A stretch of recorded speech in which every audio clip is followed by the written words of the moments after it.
Angkatan bersenjata Rusia merilis rekaman momen tank Ukraina berhamburan usai dronenya menjatuhkan granat aktif. Rekamannya diunggah di Telegram pada Jumat 6 September 2024. Dalam keterangan unggahan disebutkan tentara Ukraina meninggalkan posisinya dengan tergesa-gesa usai drone alias UAV penyerang sedang bekerja. Operator drone dari kelompok pasukan selatan Rusia menghancurkan tenaga angkatan bersenjata Ukraina dengan granat sekaligus mengganggu rotasi unit tentara Ukraina di arah Donetsk. Tampak tentara Ukraina berhamburan dan beberapa lainnya berakhir terluka parah terkena ledakan.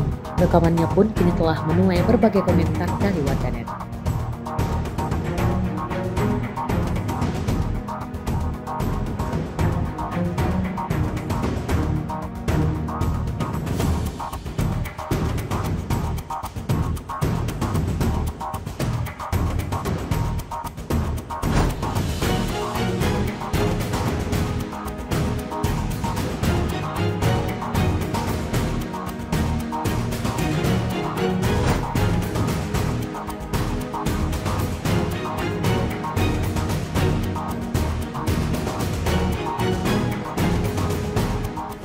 Download Tribun X sekarang, menghadirkan lokal menjadi Indonesia.